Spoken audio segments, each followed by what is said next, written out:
Yo, yo, yo, what is Hi up, guys. everyone? Hello, hello. Welcome to another deep Another dive. deep dive. Exciting because it's one of the newest classes to come out from Into the Void series, The Witch. So super exciting to see what The Witch is all about. If you do enjoy the content, make sure you hit that like, comment, and subscribe. We're really trying to shoot for 100 subs before the end of summer. So if you could help us on that goal, Yes, it'd help be us reach our amazing. goal. We plan on providing lots of content on Daggerheart. But we shall dive in. The Witch class is a magical practitioner who communes with the forces of nature and entities from realms beyond, which calls forth their power through craft, rituals, incantations, herbs, stones, candles, and other tools, and act their will to conjure powerful spells. Ooh, this sounds like a class I would like. Okay, Mm-hmm. so their domains are Dread and Sage. So, And Dread's only shared with Warlock, and I think Sage is only shared with Druid. No, and that Ranger. so Sage is the domain of the natural world. Those who walk this path tap into the unfettered power of the earth and its creatures to unleash raw magic. Sage grants its adherents the vitality of a blooming flower and the ferocity of a ravenous predator. That seems kind of fitting for witches, probably Yeah, pull from nature it with their feels spells. very hag oriented, which is cool. Yes, that's the perfect Yeah. description for it. Ooh, she would be fun to play. Mm-hmm. Starting evasion's 10, starting hit points is 6. Mm-hmm. And their hope feature is a witch's charm. When you or an ally within far range rolls a failure, you can spend 3 hope to change into a success with fear. So you have to do it with fear, but it's a success. Right. Okay, so it will just bounce back to the DM then. But a success But hit success. could kill the guy Well, that you're trying to if there's a kill. failure, either way, it bounce back to the Yes, DM. that's true. That's true. I That mean, is you are part of getting the it. DM fear, but instead you're turning into a success. Still huge. Which is huge. Is you would have maybe hit for 2 if you succeeded, and the witch was allowing you to do that, Mm-hmm. So class features Hex. When a creature causes you or an ally within close range to mark any number of hit points, you can mark a stress to hex them. While hexed, they gain a penalty to their damage thresholds equal to your spellcast trait and a penalty to their difficulty equal to your tier. You can only have one target hexed at a time. Okay. Wow. Wait, so you're saying how does I haven't seen how the thresholds worked for monsters. So what It's the same exactly thing does as your that mean? guys's. Okay. So yeah, so basically, so your spell cast, let's just say at level 1 would probably be +2. Okay. Uh, so like let's say that their thresholds was 6 and 12. Oh, so it'd be a -2 to each of those. Right, so it'd be Okay, it'd be okay, it makes 4 sense. and 10 instead of Mm-hmm. 6 and 12. Plus at level 1 you're tier 1, so if their difficulty to hit was 12, it'd be 11 to hit. So that's pretty dang good. Yeah, that actually is really good, and it lasts until the creature dies. There's no Yes, it says you can there's only, no concentration or anything in you have to Daggerheart, mark a right? stress to do it, but Do you have to mark a stress, and you can only have one at a time. It's not only like you one can at hex the whole correct. battlefield. Okay. Their next class features commune. During a long rest, you can commune with an entity, an ancestor, deity, spirit, aspect of nature, etc. Ask them a question, then roll 4d6. If any of the dice have matching values, reference the chart below for an effect. If there are multiple matches, you get more than one effect. It's like Yahtzee. Yeah, so it's kind of cool though, because it's kind of like playing Bones. If you think Oh, about it. yes, that's so creative. You witness a relevant scene play out. You see a vision relevant to your answer. You hear sounds relevant to your answer. Feel a sensation relevant to your answer. Smell an odor or taste a flavor. Okay, very cool. And during a long rest, so you can only do it while you're resting Right.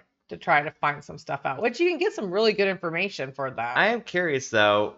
Would this have to be one of your Downtime Oh, one of the activities? downtime activities? I don't think so. It doesn't say you have to do it. Yeah, I feel like it's on top of you your would think so. downtime activity. Of course, chat, help us out with Yeah. this if you know the answer. We are learning this together. We always like input from you guys.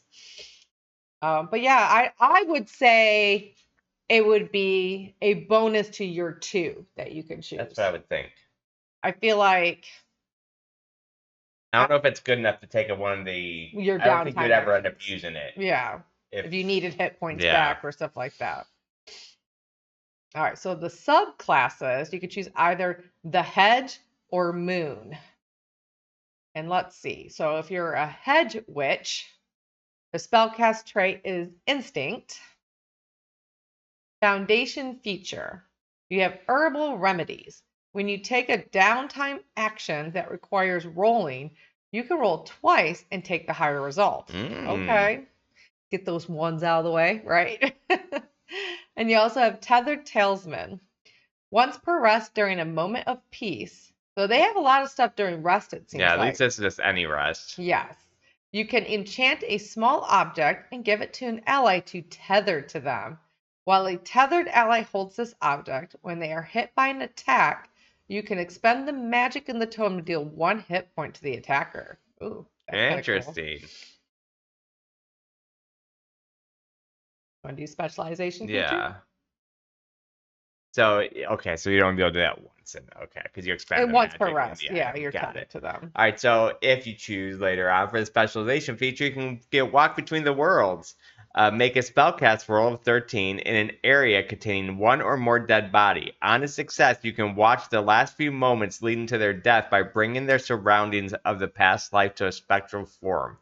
You can mark a stress during this spell to also hear the sounds that were made during this moment's time. On a failure, the body turns to dust. Ooh. That's pretty neat. Yeah, it's pretty neat.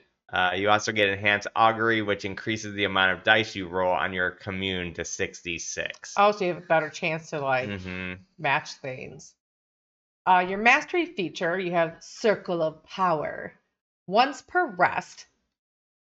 So are you able to do all of these things? Like I'm still trying to understand mastery. Yeah, so you're basically it's upgrading. It is upgrading. Yeah, if it doesn't update one, you get to do everything. You get to do everything. Yeah. It's not just like it replaces something. Correct. Okay, so Circle of Power. Once per rest, mark a circle on the ground up to very close range and place a number of tokens equal to your spellcast trait on this card. Each time you make an action roll or are hit with an attack, remove a token. This spell lasts till you spent your last token or you step out of the circle. While within the circle, you gain a +4 bonus to your damage threshold, gain a +2 bonus to your attack rolls, gain a +1 bonus to your evasion. I'm a little confused because after you rest, aren't you walking out of the circle? You're not resting when a monster's right in front of you. Or does the circle follow you?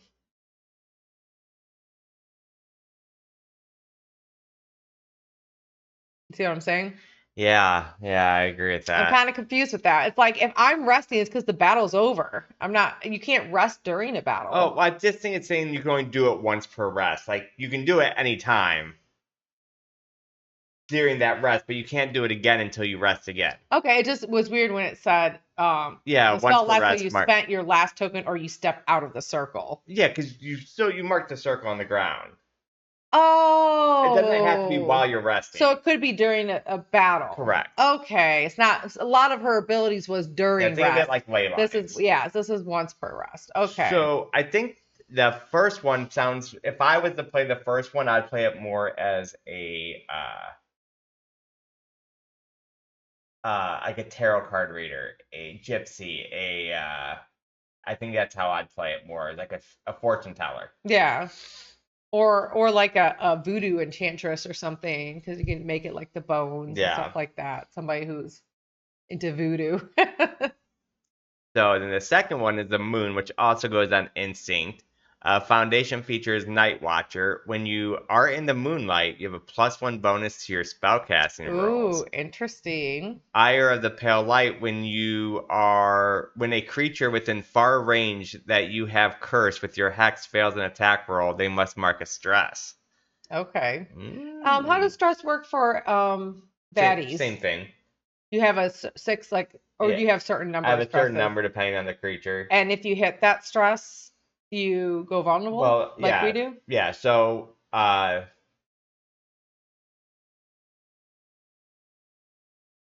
think it's even more than that. I think for each stress you mark after that, you mark a hit point instead. Yeah. Yeah. Yeah. So if you have, but plus, it fuels the abilities as well. So that's pretty brutal. Okay.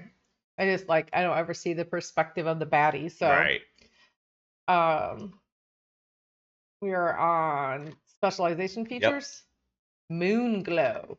Mark a stress to glamour yourself and create a magical facade over your form. Your glamour automatically drops the next time you take damage or at your next rest. While glamored, you can take the form of any creature of your approximate size that you've seen. Enhance your own appearance. Gain advantage on presence rolls that leverage this change to its purpose. Okay. And then mastery feature during a long rest, instead of communing, you can roll your communion dice to alter your form. If any of the dice have matching values, reference the chart below for the effect. If you have multiple matches, choose one. If none matches, choose a different downtime action. The effect lasts until your next rest. Wait, it says choose a different downtime action, so therefore I do think it takes a downtime action. Yeah. Oh, shoot. We're definitely going to need clarification for that. I mean, I guess if you're looking pretty healthy, you attain information, right? So in this one, between 5 and 6, you get Eclipse, and you get +1 to your evasion, 2 to 4, +2 to your all damage, and 1 to 2, you can always spend a hope to reduce the minor damage to none. That's cool. Yeah, she seems interesting. Yeah, it definitely seems like the moon one seems more of a definitely role-playing aspect, I guess. Because you're changing forms, like your only foundation feature is, I mean, at night you get the +1 bonus, which is pretty huge. It is. It definitely makes you kind of like have to center around nighttime for that part. But yeah. Yeah, I think if I was to pick one of these, I'd probably pick the hedge. Yeah, to be more of a, like you said, a Fortune teller, kind of interesting RP for that. I mean, I could see you could do a lot of things with the moon one. Yeah, I don't think it's bad. It definitely would need the DM to really incorporate a lot of talent stuff, a lot of like I just feel like if I'm having a DM that does mainly battles, I don't feel like the moon one would. I mean, I guess you do have your not just your subclass, but your actual class features too that can go along with all of that. So, well, are we going to make a hedge witch then? Yep. Let's make a hedge witch. All right, so picking the hedge witch, your starting attributes suggested are +2 to instinct, 1 to presence knowledge, 0 to agility and finesse, and -1 to strength. Starting weapons, as suggested, is the dual staff. That's a two-hander. Yeah. Basically, it's a far range weapon. Staff seems pretty cool. Mm-hmm. I can also see maybe making the hand rune something interesting. Oh yeah. There's definitely tons of things you could do with it for sure. Armor, it suggests gambits and armor. Seems about right. Yeah.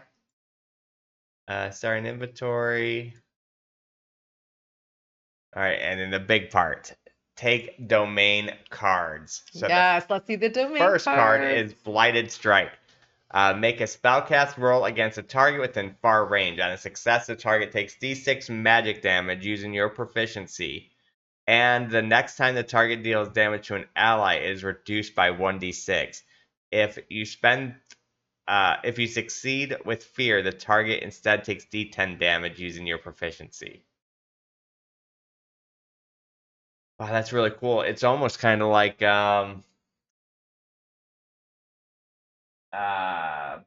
bards in D&D.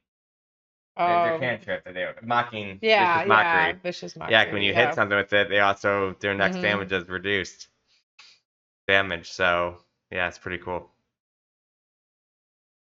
Yeah, that's pretty cool. We have Gifted Tracker. I think we've seen this one. Mm-hmm. When you're tracking a specific creature or group of creatures based on signs of their passive, you can spend any number of hope and ask the GM that many questions from the following list. What direction did they go? How long ago did they pass through? What were they doing in this location? How many of them were here? So you have to spend a hope for each question. I didn't realize that. Mm-hmm. Spend any number of hope. Okay. When you encounter creatures you've tracked in this way, gain a +1 bonus to your evasion against them. All right. Then we have Nature's Tongue. You can speak the language of the natural world. When you want to speak to the plants and animals around you, make an instinct roll of 12. On a success, they'll give you the information they know. On a roll of fear, the knowledge might be limited or come at a cost. Additionally, before you make a spellcast roll, while within a natural environment, you can spend a hope to gain +2 to that attack roll. Yeah, isn't this what Marshall has with his druid? Yep. Druid Clank in our Skyroot saga, because he was talking to flowers in our first episode, trying to figure, but he did figure out which way we had to go, so that was pretty good. Umbral Veil, or the Dread. Make a spell cast roll 10. On a success, spend any number of hope and place an equal number of tokens on this card to encase yourself in shadowy energy. After an attack roll is made against you, you may spend any number of tokens to gain a +1 bonus to your evasion per token against that attack. Once again, you're going to spend a hope for each one. Yeah, it's definitely eating your hope up. Yeah, but you're supposed to. Like they do recommend don't hoard hope. Right. Like, you're supposed to be collecting it and using it and collecting it. So the next one is make a spellcast roll with Vicious Entangle against a target within far range. On a success, roots and vines reach out from the ground, dealing 1d8 +1 physical damage and temporarily restrain the target. Additionally, on a success, you can spend a hope to temporarily restrain another adversary within very close range of your target. Quick question. Spellcast rolls. I have yet to play a spellcast character. So when it says a spellcast roll of 10, like the Umbral Veil, so that's your attack roll, right? And you have to be over a 10 for that to succeed. Yeah. But it's not going against anything against the adversary? No, it's just whatever your spellcast roll is. Or whatever your spellcast trait is. So like you'd be rolling instinct and you'd have to beat a 10 with it. Okay. Voice of Dread. Now, when it says right here, make a spellcast roll against a target, that's literally just an attack roll. Okay. So it has to be against what? It has to beat your difficulty just like level. Anything else. Okay. Right. Voice of Dread. You can magically speak directly into the ears of a creature you can see to torment them with your words. Make a spellcast roll against them. On a success, they must mark a stress and become temporarily vulnerable. Yeah. That's huge. Yeah, I think I would pick Voice of Dread and Blighting Strike. Yeah. Make it like a Hex Witch, you know? Yeah, just all about hexing and stuff, for sure. Yeah, I definitely like the Dread trait. Then that would almost play a little bit more into the Hag. Yeah, the Hag type feel. Yeah, and like maybe in future levels, maybe another nature one would fit more towards my ideal in this. But as of right now, I think these two Dread ones just fit perfectly for what my ideal is. I agree. I totally agree. All right, so that wraps up the Witch. If anybody has any comments, questions, additions they would like to add, please make sure you put them into the comments. Again, we're really trying to hit that 100 sub mark before the end of August, so I'd appreciate if you guys can help out for that goal if you've enjoyed the content. Yep. And we'll catch you on the next one. Peace, guys. Peace. Have a great day.